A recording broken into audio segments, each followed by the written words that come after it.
بسم الله الرحمن الرحيم بسم الله الرحمن الرحيم الحمد لله نحمده ونستعينه ونستغفره ونعوذ بالله من شرور أنفسنا ومن سيئات أعمالنا من يهده الله فلا مضل له ومن يضلل فلا هادي له وأشهد أن لا إله إلا الله وحده لا شريك له وأشهد أن محمدا عبده ورسوله صلى الله عليه وعلى آله وأصحابه أجمعين أما بعد. قال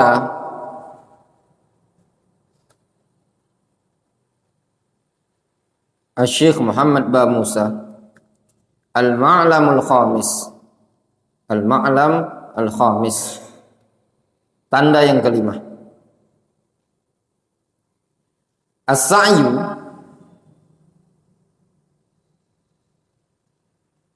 nahwu atau nahwa tahqiqi hayatin islamiyatin rasyidatin ala minhajin nubuwah.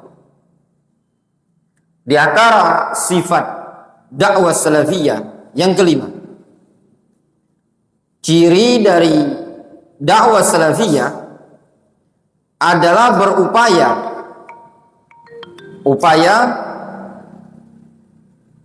seputar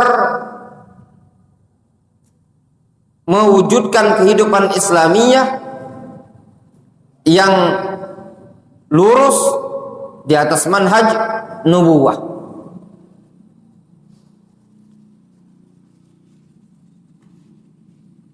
Syekh Hafizahullah Ta'ala menyebutkan di antara pilar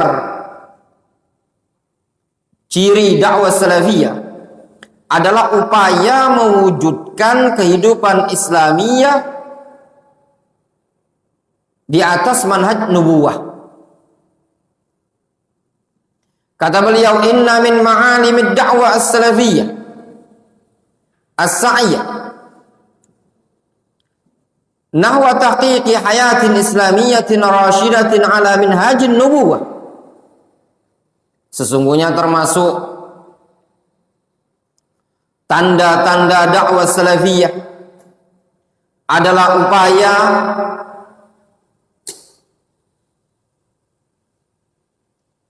mewujudkan, merealisasikan kehidupan Islamiyah yang terbimbing di atas petunjuk kenabian.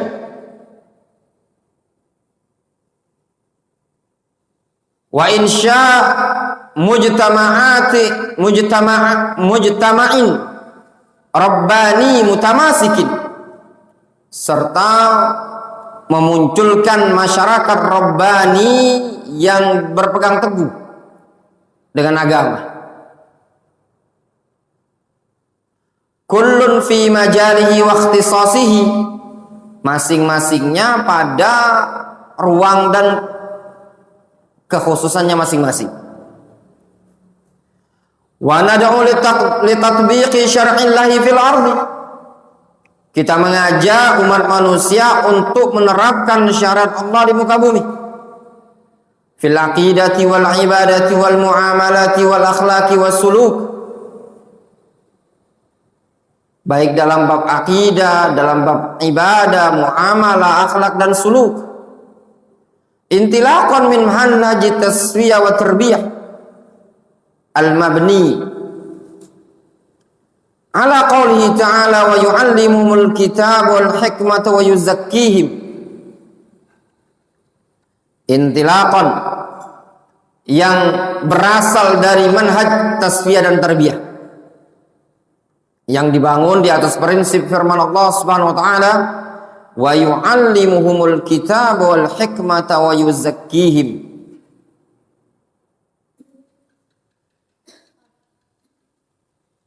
Dialah yang mengajarkan kepada kalian Al-Quran dan hikmah, wa wa yuzakkihim, dan membersihkan kalian, wadi'in nasba a'yunina qaula rabbina subhanahu wa ta'ala li nabi sallallahu alaihi wasallam, serta berupaya untuk meletakkan di hadapan pelupuk mata kita firman Allah subhanahu wa ta'ala kepada nabinya Muhammad sallallahu alaihi wasallam, fa imma nuriyannaka ba'dal ladzi na'iduhum aw natawaffayannaka fa ilaina yurja'un.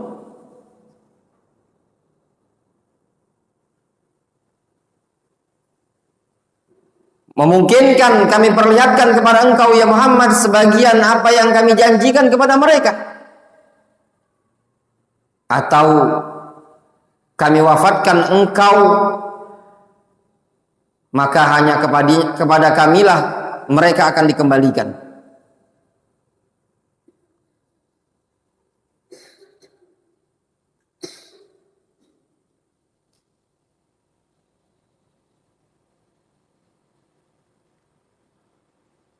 Disebutkan di ta'liq oleh Syekh Muhammad Ba Musa, al-murad min al-ayah al-karimah anna Allah subhanahu wa ta'ala qad yuriya ad-da'iyah nasrahu wa tamkinahu fid dunya aw yatawaffahu wa yakunu nasru wa tamkin li da'watihi ba'da mautihi. Maksud dari ayat tersebut bisa jadi memungkinkan kami perlihatkan kepada engkau sebagian apa yang telah kami janjikan kepada mereka, atau kami wafatkan engkau, mereka akan dikembalikan kepada kami. Kata Syekh Muhammad Ba Musa, Allah subhanahu wa ta'ala terkadang terkadang memperlihatkan ad-da'iyah kepada seorang da'i nasrahu wa tamkinahu fid dunya, pertolongannya dan kekokohan, kemantapan yang diberikan oleh Allah Subhanahu wa taala terhadap dirinya di dunia tadi. Atau terkadang Allah Subhanahu wa taala wafatkan dia, namun ternyata pertolongan dan kekokohan, kemantapan tersebut diberikan atau ditampakkan oleh Allah setelah wafatnya dia. Jadi suatu dakwah tersebut belum tentu dikatakan gagal, tidak mesti. Ketika di masa hidup dai tersebut, dakwah tersebut tidak terlihat nampak jelas. Namun bisa jadi akan diperlihatkan nampak hasil buahnya tadi setelah apa? Setelah wafatnya dia. Berdasarkan surat Al-Ghafir ayat ke-77 tadi.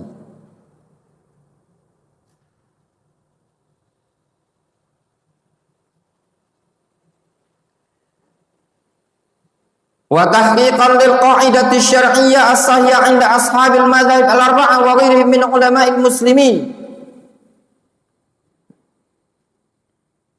serta sebagai bentuk pewujudan terhadap qaidah syar'iyyah yang sahihah di kalangan ashabil madzhab al-arba'ah dan yang selain mereka dari kalangan ulama kaum muslimin.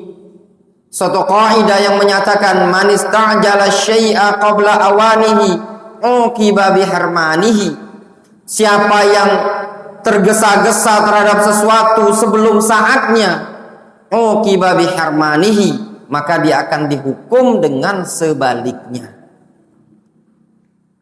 Ini juga ya ikhwan, kaidah. Antum kalau terburu-buru dalam suatu masalah, antum akan mendapatkan kerugian. Contoh misalkan belajar. Orang kalau terburu-buru, tergesa-gesa, ya, tidak dia bertahap, tidak satu persatu dipelajari sama dia, yang akan dia dapatkan tidak akan berhasil. Al-fashal, kegagalan yang dia dapatkan. Tapi butuh bertahap. Qaidah baku, man ista'jala syai' qabla awanihi uqiba biharmanihi. Siapa yang menyegerakan sesuatu, minta disegerakan sebelum waktunya dia untuk dapat, maka dia akan dihukum untuk keharaman dari mendapatkan sesuatu yang dia inginkan.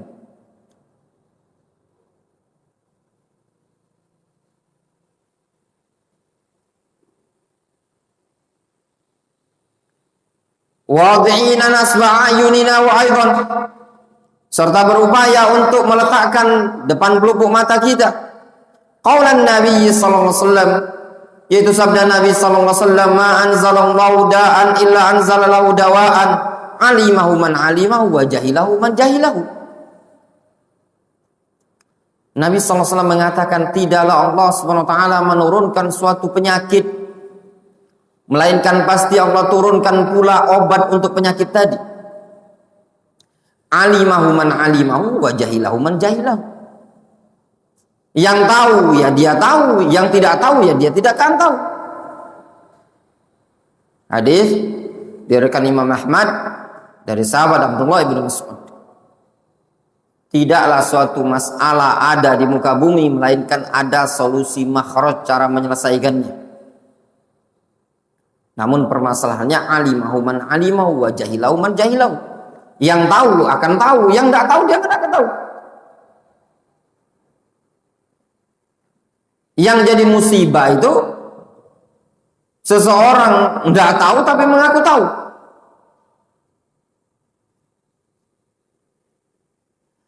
Wa qad ittafaqat as-salas wa sab'una firqatan ala anna al-umma al-muslima musabatun bida'in idhal wa la syakka.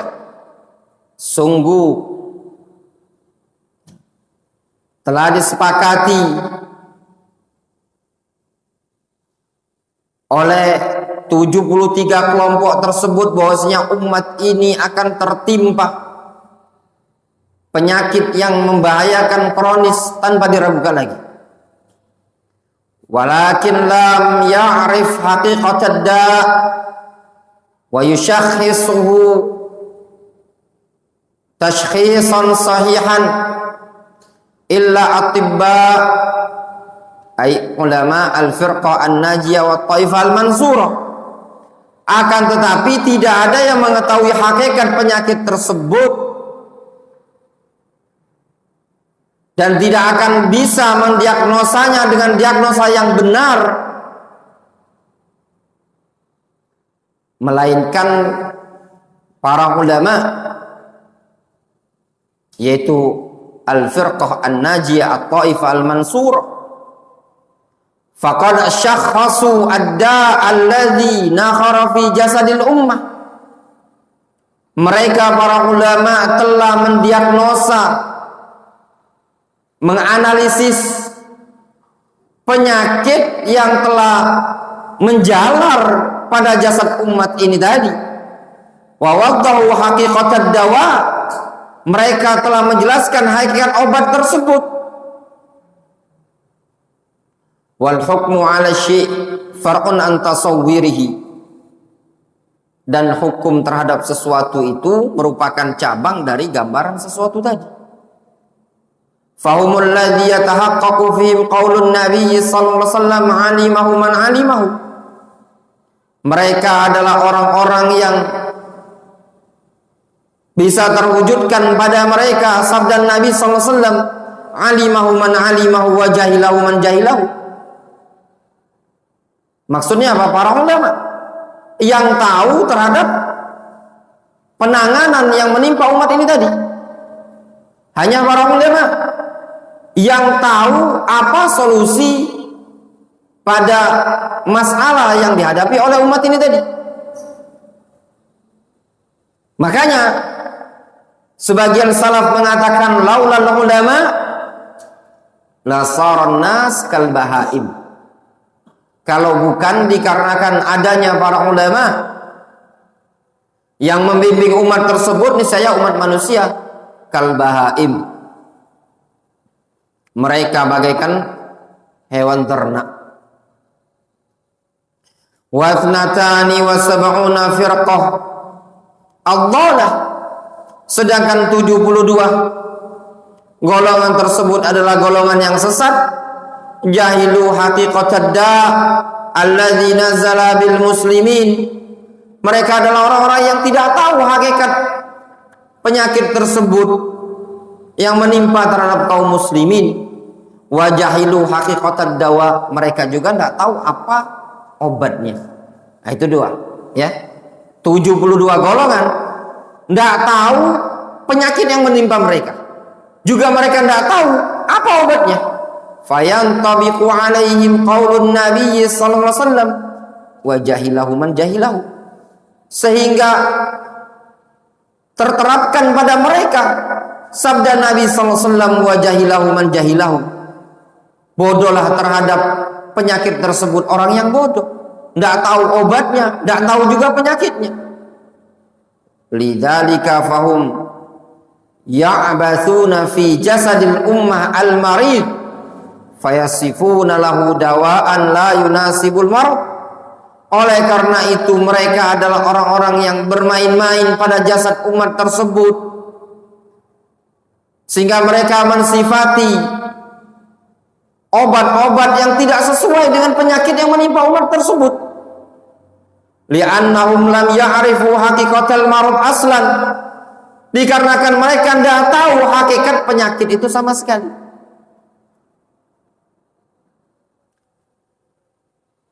Ini juga zaman sekarang. Banyak orang yang tidak tahu apa yang menimpa umat ini tadi. Apa sih hakikat penyakit yang membuat umat ini terbelakang, yang membuat kaum muslimin tidak ada rasa segan dari musuh-musuh Allah Subhanahu wa taala, yang membuat kaum muslimin tidak ditakuti oleh orang-orang kufar. Apa sih masalahnya? Apa penyakitnya? Apa obatnya? Tidak tahu. Sebagian mereka menganggap obatnya adalah khilafah Islamiyah, sehingga yang ada di benak mereka bagaimana membentuk negara Islamiyah. Muncul sekian banyak kelompok-kelompok dari kalangan orang-orang yang menyimpang. Waqad qala an-nabiy sallallahu alaihi wasallam man tatabbaba wa lam yu'lam minhu tibbun fahuwa dhaminun. Nabi sallallahu alaihi wasallam mengatakan man tatabbaba, siapa yang pura-pura jadi dokter, pura-pura ngerti ilmu medis dalam keadaan tidak dikenali dari dia medis tersebut, fahuwa dhaminun, maka dia harus mengganti rugi. Ini malpraktek. Hadis riwayat Abu Daud dan Nasa'i dari sahabat Amr bin Shu'aib an Abi an Jaddi.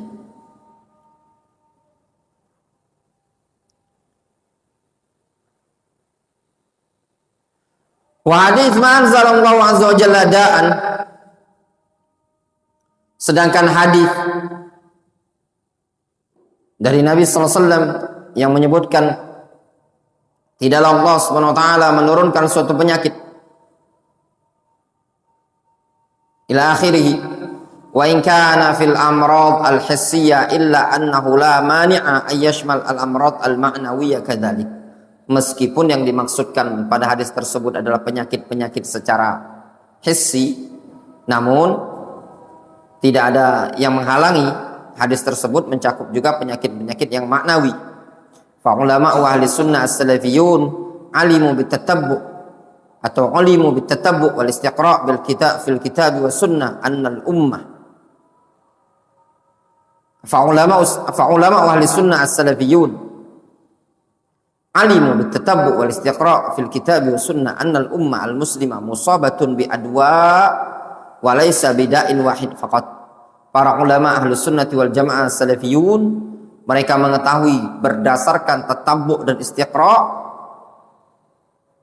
di dalam Al-Quran dan Sunnah bahwasanya umat Islam ini tertimpa penyakit yang bukan satu penyakit saja.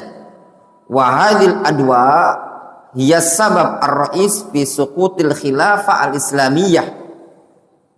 Dan penyakit-penyakit inilah, itulah sebab utama gugurnya khilafah Islamiyah wa tadahawar al-ummah al-muslimah, serta terbelakangnya umat Islam. Wa min abraz hadil adwa sittah, dan di antara penyakit yang paling menonjol dari penyakit-penyakit yang menghancurkan sebab gugurnya khilafah Islamiyah di masa dahulu ada 6. Wallahu ta'ala shawab. Insyaallah kita lanjutkan setelah salat Isya. Azan dulu.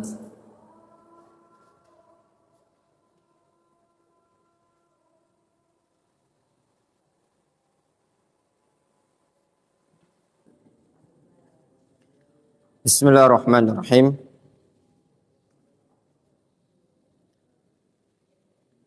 Qala Syekh al-awwal asyirk wa huwa akbaru da'in wa dawa'uhu at-tauhid.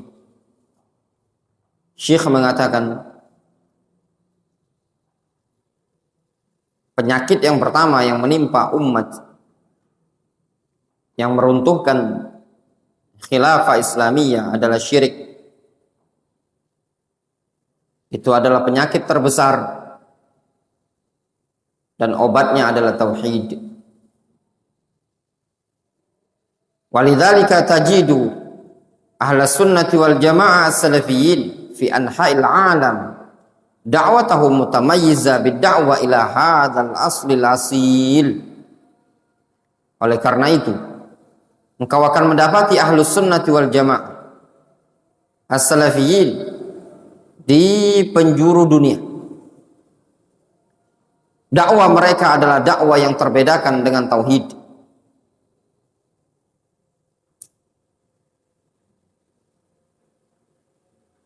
Yaitu dakwah mereka adalah dakwah yang mengajak kepada prinsip yang paling dasar ini tadi. Apa itu tauhid? Wa huwa tauhidu bi jami' anwa'ihi. Yaitu dakwah mengajak kepada tauhid dengan seluruh atau segala jenis tauhid. Wa yuharibuna syirka bi jami'i suwarihi. Mereka Ahlussunnah memerangi syirik dengan seluruh jenis-jenis syirik. Wa hadhihi ya da'watu jami'il anbiya'i wal mursalin. Itu adalah dakwanya para nabi dan para rasul.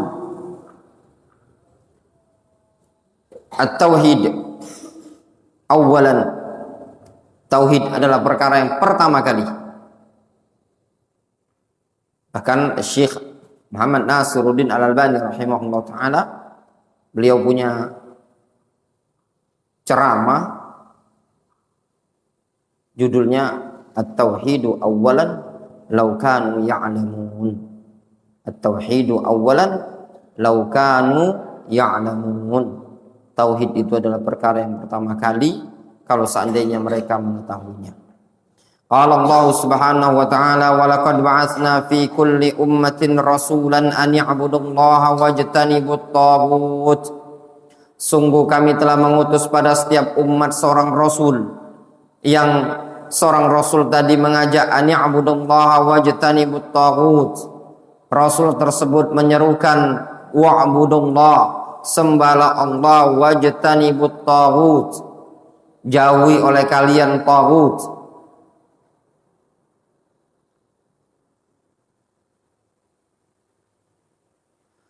Walaqad kana min asbabi hazimatil muslimin yauma Hunain fi awwalil amr wal iltifat wal i'jab min ba'di sahaba bi ba'dil asbab allati tunafi kamal at-tauhid.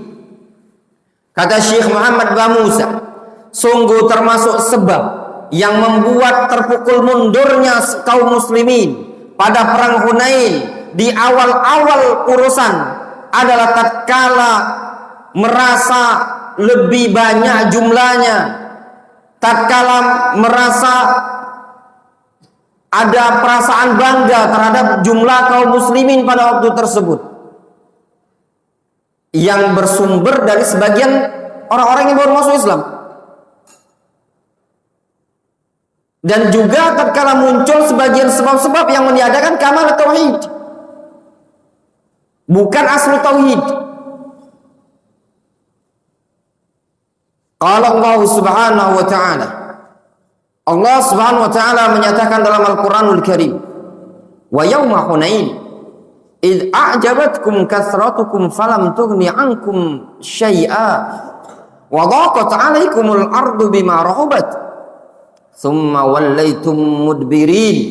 Kata Allah Subhanahu wa ta'ala, wa yauma Hunain, ingatlah ketika perang Hunain, id a'jabatkum kathratukum, ketika jumlah kalian membuat kalian terkagum-kagum, ketika banyaknya pasukan kalian membuat kalian ujub, i'jab, merasa hebat, merasa bangga. Ya ikhwan, la ta'jab bil kasrah. Jangan merasa hebat dengan banyaknya. Merasa bangga dengan jumlah yang ada. Enggak boleh. Banyak itu semua datang dari Allah Subhanahu wa taala. Ketika muncul ujub pada sebagian orang ketika itu, falam tughni ankum syai'a. Ternyata jumlah kalian yang banyak tersebut tidak membuat kalian merasa tercukupi sedikit pun. Wa dhaqat 'alaikumul ardu bima rahubat. Bahkan bumi tersebut terasa sempit bagi kalian. Ya. Dengan sebab apa? Dengan sebab ada yang ada pada diri kalian tersebut. Tsumma wallaitum mudbirin. Kemudian kalian kocar-kacir, kata Allah Subhanahu wa taala. Fala nasra wala tamkina lil umma al muslima illa bitauhid. Maka tidak akan ada pertolongan, tidak akan ada tegaknya kemenangan bagi umat muslim kecuali dengan tauhid kepada Allah Azza wa Jalla. Qala Allah Subhanahu wa taala, wa'ada Allahu alladhina amanu minkum wa 'amilus salihat la yastakhlifannahum fil ardi kama istakhlafal ladzina min qablihim wa la yumakkinanna lahum dinahumul ladzi irtadha wa la yumakkinanna lahum dinahumul ladzi irtadha lahum wa la yubaddilannahum min ba'di khawfihim amna ya'budunani la yusyrikuna bi syai'a wa man kafara ba'da dzalika fa ulaika humul fasiqun. Kemudian kata Syekh Muhammad Ba Musa, as-saniyah al-bid'ah, yang kedua adalah bid'ah. Duduk antum berdua. Wa yadda'u tsani wa dawa'uha at-tamassuk bis-sunnah. Penyakit kedua yang menimpa umat ini adalah bid'ah, syirik iya. Kalau dalam masalah syirik ini ikhwan, tidak ada satu wilayah di Indonesia ini melainkan ada padanya tempat yang dipuja, diagungkan sebagai sumber kesyirikan yang dilakukan oleh sebagian kaum muslimin, ya, atau dari kalangan awam kaum muslimin. Apa bentuknya? Kadang petilasan, kadang kuburan yang dikeramatkan, atau pohon yang dikeramatkan. Itu ada. Kebidahan. Nah, ini tadi hadits wala haraj. Saking banyaknya bid'ah ini tadi sudah masuk ke setiap masjid. Masjid-masjid kaum muslimin. Ya, tidak selamat juga dari kebid'ahan yang dilakukan oleh sebagian orang yang mengurus masjid tersebut atau orang yang ibadah di masjid tersebut. Dari sekian banyak bid'ah yang dilakukan. Apa tuh contohnya misalkan? Contoh bid'ah yang dilakukan di masjid kaum muslimin adalah senandung lagu Jawa antara azan dan qomat. Itu bid'ah. Masuk juga pada yang selawatan-selawatan antara adzan dan qomat. Sebenarnya bukan selawatan, tapi nasyid, nyanyi. Sedangkan obatnya adalah at-tamassuk bis sunnah, berpegang teguh dengan sunnah. Fal bid'atu min asbabi wahanil muslimin wa dha'fihim. Bid'ah merupakan sebab lemahnya kaum muslimin. Lidzalika, atau lidha, oleh karena itu, tajidu da'wah ahli sunnati wal jamaah salafiyin turakkizu ala tamassuk bis sunnah wa nabdil bid'ah. Oleh karena itu engkau akan mendapati bahwasanya dakwah ahli sunnati wal jamaah as-salafiyin lebih memfokuskan pada berpegang teguh dengan sunnah dan menolak kebid'ahan. Itu dakwah ahli sunnah. Qala Allah Subhanahu wa taala, atau qala sallallahu alaihi wasallam, qad taraktukum 'alal bayda lailuha kanahariha la yazighu anha ba'di illa halik. Aku tinggalkan kalian di atas cahaya putih, malamnya bagaikan siang, tidaklah menyimpang dari jalan tersebut melainkan orang yang pasti akan binasa. Wa qad akhbara Nabi sallallahu alaihi wasallam anna man zagha 'anis sunnah halaka. Nabi sallallahu alaihi wasallam mengatakan bahwasanya orang yang menyimpang dari sunnah dia akan binasa. Liqaulihi sallallahu alaihi wasallam la yazighu anha ba'di illa halik. Ya, tidaklah menyimpang dari cahaya putih tersebut setelahku nanti melainkan pasti dia akan binasa. Fahal halik yang tasir, apakah orang binasa dia akan menang? Jawabannya apa? Tidak mungkin menang. Ya. Wa hadza waqad inhazama al-muslimun al-akhyar al-abrar fi ghazwati Uhud bisababi mukhalafati ba'dihim li amri Rasulillah sallallahu alaihi wasallam an husni niyatin minhum. Lihat kata beliau ya. Kata Syekh Muhammad Bamusa, faedah luar biasa bagi kita semua nih, ikhwan. Kata beliau, in hazamal muslimun al-akhyar al-abrar fi ghazwati Uhud.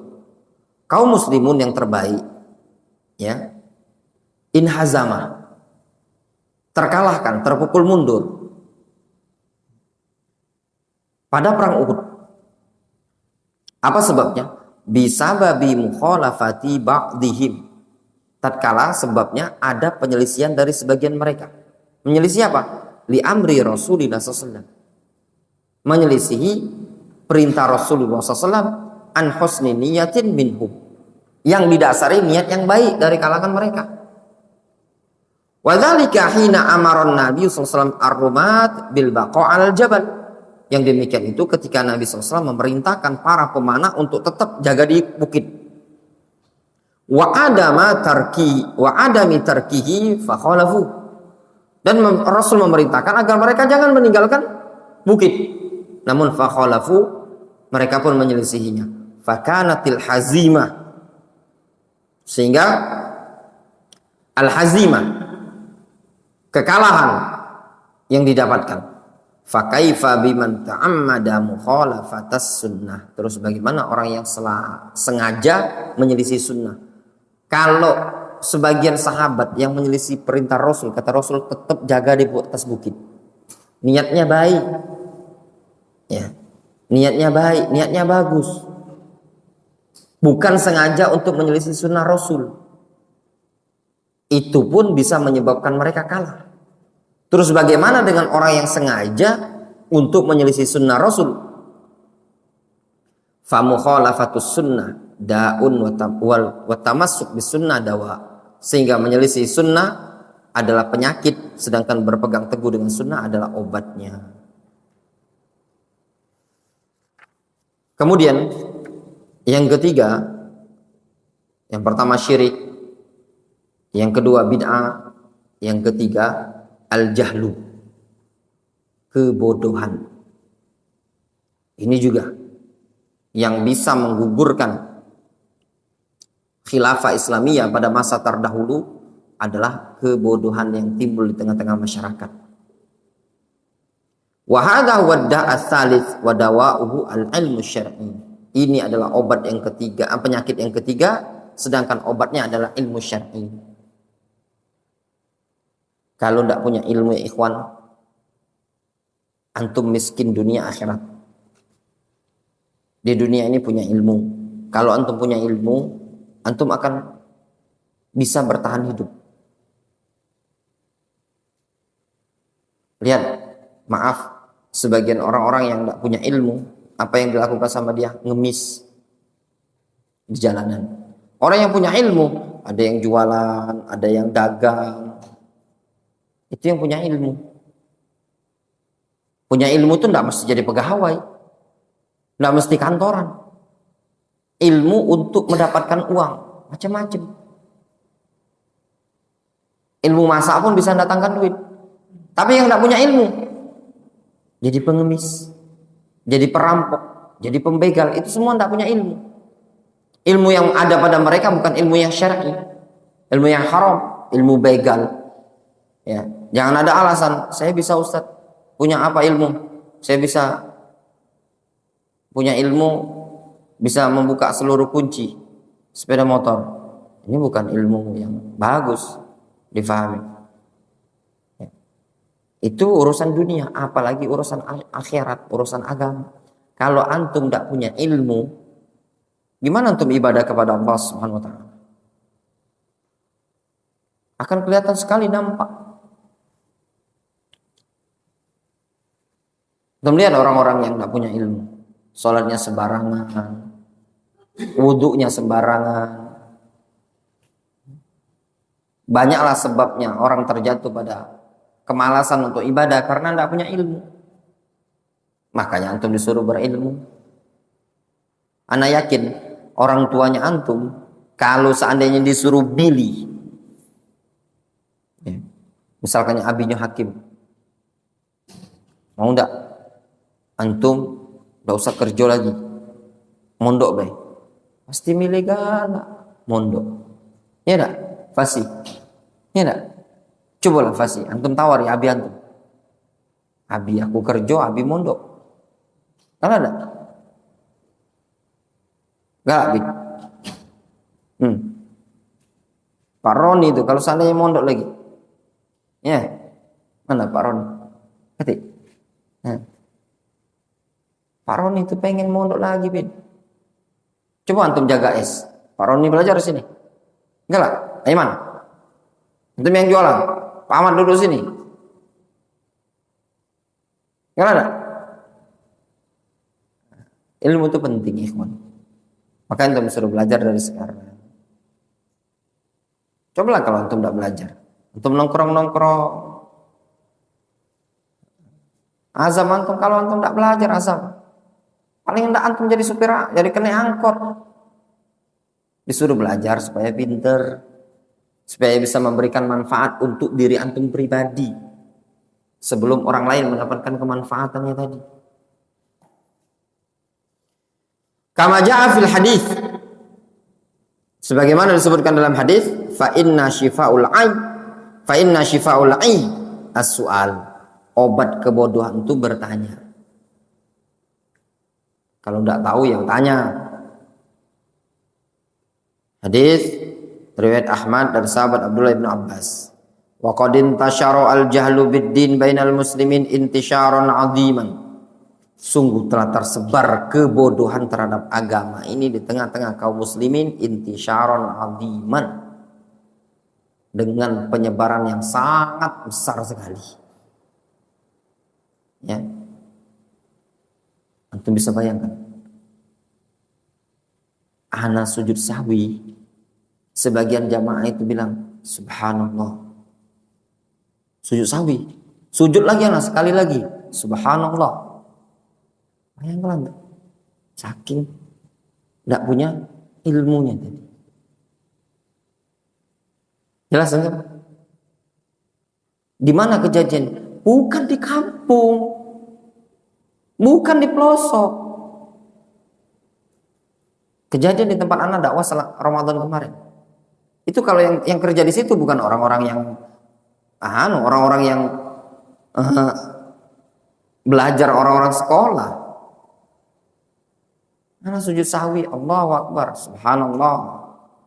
Sujud lagi, Allahu Akbar, subhanallah. Saking tidak punya ilmunya. Sampai sujud sahwi pun tidak bisa bedakan mana orang salah, mana orang sujud sahwi. Bayangkan antum seperti itu. Antum kalau pulang kampung, lihat di tempat antum, ya enggak? Sebagian masyarakat bacaan Al-Qurannya banyak salah, ngajinya salah-salahan. Antum bisa jauh lebih baik dibandingkan mereka. Maka itu merupakan nikmat. Antum bisa belajar. Kebodohan di tengah-tengah masyarakat sekarang sudah nyebar. Dan itu termasuk tanda hari kiamat. Nabi SAW menyatakan, inna min asyratis sa'ah, termasuk tanda-tanda hari kiamat, yaitu yadharuz zina, nampak zina, ya, merata, banyak yang melakukan perbuatan zina. Wa yaqillal ilmu sedikit, wa yafshuwal jahlu, sedangkan kebodohan menyebar. Kebodohan di tengah-tengah masyarakat kaum muslimin itu lebih banyak dibandingkan ilmu yang ada pada mereka. Lidzalika tajidu min abrazi ma'alimi da'wati ahli sunnati wal jamaah as-salafiyyin ad-da'wa ila al-ilmi nafi'. Oleh karena itu engkau akan mendapati termasuk ciri dakwah ahli sunnati wal jamaah as-salafiyyin adalah dakwah mengajak kepada ilmu yang bermanfaat. Antum tidak akan dapati dakwah yang mengajak kepada ilmu fil alam, ya, di dunia ini kecuali dakwah Ahlussunnah wal Jamaah. Kalau tablighiyin apa ngajak pada ilmu? Tidak ada. Mana ada ngajak kepada ilmu? Mana ada mereka belajar mustalah, belajar usul fikih, belajar tauhid? Ya, tidak ada. MU sama juga, mana ilmu yang diajarkan sama mereka? Tidak ada juga. Ya. Jauh dari ilmu. Ahlussunnah wal Jamaah salafiyyin mengajak kepada ilmu yang bermanfaat. Wasa'yil hasith atau wasa'yul hasith bi jiddin wa nishatin fi raf'il jahli 'anin nas, dan upaya yang sangat-sangat maksimal dengan kesungguh-sungguhan dan semangat di dalam mengangkat kebodohan dari umat manusia. Qala Syekh, qala sallallahu alaihi wasallam, man yuridillahu bihi khairan yufaqihu fid din. Hadis dari Muawiyah ibn Abi Sufyan. Kata Syekh rahimahullah ta'ala, beliau mengatakan Nabi sallallahu alaihi wasallam bersabda, siapa yang Allah inginkan kebaikan dengannya maka yufaqihu fid din, pasti Allah fahamkan dia urusan agama. Di sini kaidah penting ya ikhwan. Kalau Allah SWT menginginkan kebaikan kepada kita, maka Allah SWT akan gerakkan hati kita untuk belajar. Nah, kalau seseorang tidak ada keinginan untuk belajar, berarti Allah SWT belum menginginkan kebaikan pada dirinya.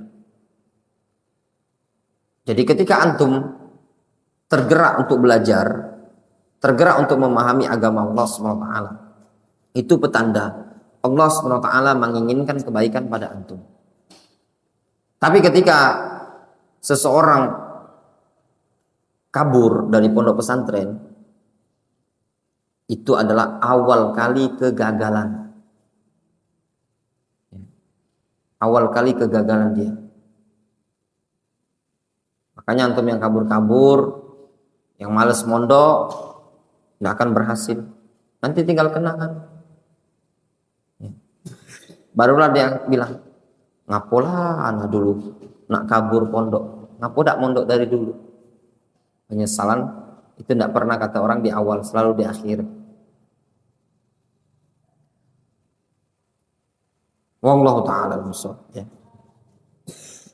Adapun sisanya insyaallah mungkin kita lanjutkan besok setelah subuh.